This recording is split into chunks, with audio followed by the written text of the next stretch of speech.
Je vais te dire pourquoi. Tu penses toujours à cette personne malgré le temps qui passe. Le temps s'est écoulé. Mais pourquoi? Pourquoi ça résonne toujours en toi?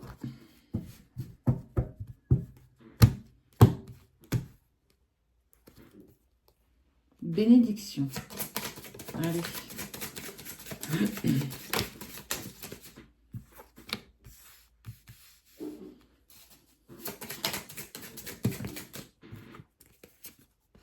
T'attends son message, hein? C'est un truc incroyable quand même.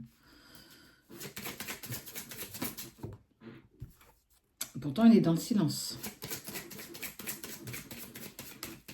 Cette personne est dans le silence.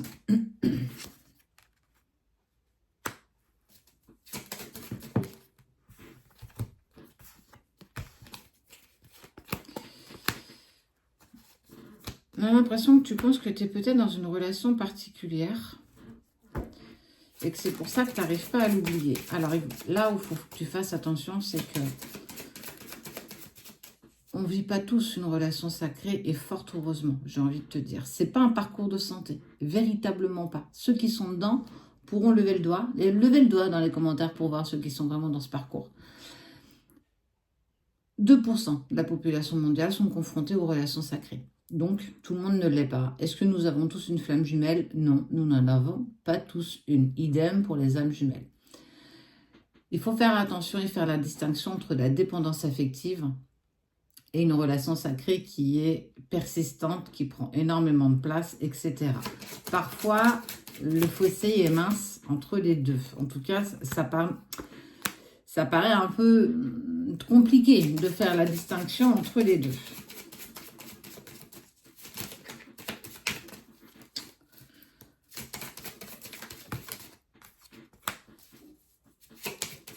Et en plus, tu peux te sentir confronté, d'ailleurs, à être en relation sacrée et aussi vivre la dépendance affective. Ça fait beaucoup de choses à vivre. Mais Dieu n'envoie que ses meilleurs soldats au combat. Et Dieu ne te donne que ce que tu es capable de supporter. Alors tu vas dire, ouais, mais c'est toujours pareil, c'est toujours les mêmes. Ouais, je sais. Je suis passée par là.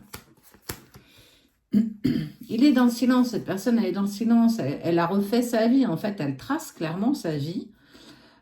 Pas qu'elle ne pense pas à toi, je dirais pas ça parce qu'il y a la pensée et l'amour, mais on te dit enlève-toi une part d'illusion parce que il n'y a pas que de l'amour. En tout cas, ces pensées ne me font penser et surtout me mettent au niveau énergie que tu as une vraie dépendance affective que tu n'arrives pas à apaiser, à canaliser et à prendre du recul face à ça. Si tu es en relation sacrée, il faut absolument que tu travailles ta dépendance affective. Tu n'as besoin de personne et la seule personne dont tu as besoin, c'est toi-même. Je te le dis assez régulièrement.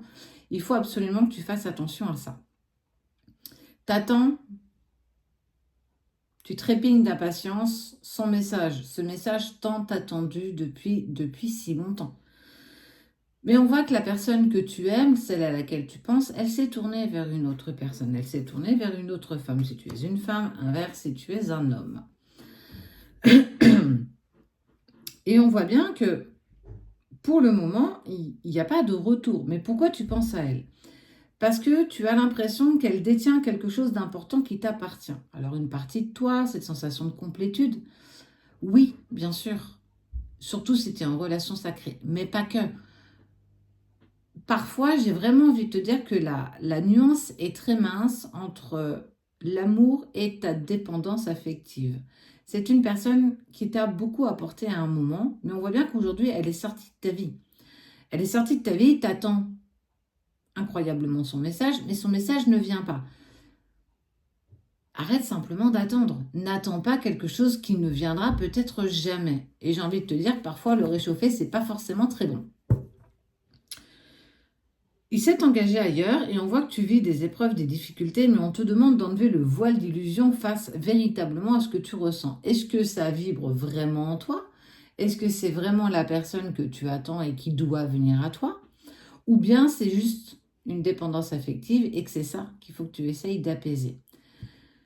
La dépendance affective, on ne reste pas bloqué sur une personne durant des mois, des mois, des mois et des mois. Quand on est en relation sacrée et qu'on vit la séparation, on n'a plus envie de penser à cette personne non plus. Donc, on est quand même sur quelque chose de sain. Ça veut dire qu'on ne reste pas bloqué sur nos pensées. Nos pensées ne deviennent pas notre destination. On écoute vraiment ce qui vibre en nous. Donc déjà, ça explique une partie de pourquoi tu penses à cette personne. Écoute ton intuition, parce qu'on te dit que tu vois bien qu'il n'y a rien qui se passe. Ça ne parlera pas à tout le monde, d'accord?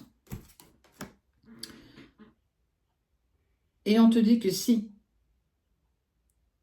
tu tentes quoi que ce soit, ce serait une erreur. Le faire revenir dans ta vie serait une erreur et un pur sacrifice. Ta lumière est ailleurs. Ton amour doit être porté avant tout sur toi pour qu'ensuite tu puisses l'apporter à quelqu'un d'autre. Mais en tout cas, toi qui vois ce tirage-là, j'ai envie de te dire, t'es pas pour moi dans une relation sacrée. Tu vis quelque chose de plus doux, qui est une relation karmique, peut-être relation d'âme sœur, mais cette personne n'a pas envie de revenir vers toi. N'attends pas une personne qui n'est pas prévue qu'elle revienne pour toi. Tu n'as pas de temps à perdre, pas celui-ci en tout cas.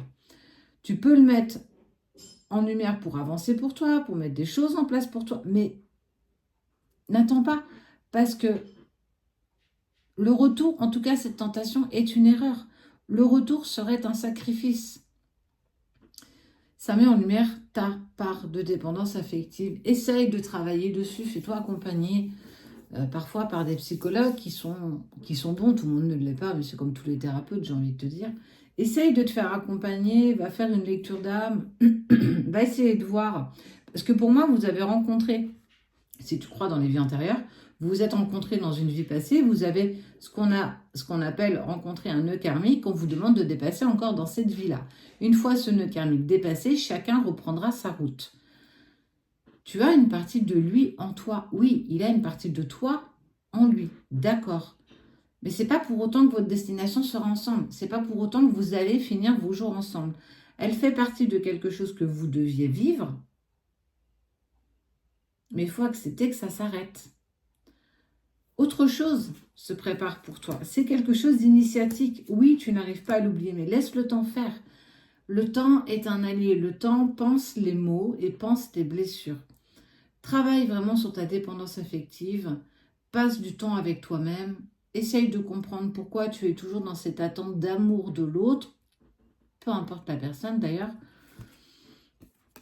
Parle de racines, allez voir aussi tout ce qui est transgénérationnel et arrête de te mentir, arrête de te saboter et de te pousser à aller dans une direction qui n'est pas la tienne. Cette personne n'est pas faite pour toi, cette personne a avancé, elle trace sa route, clairement. Je t'invite à faire de même.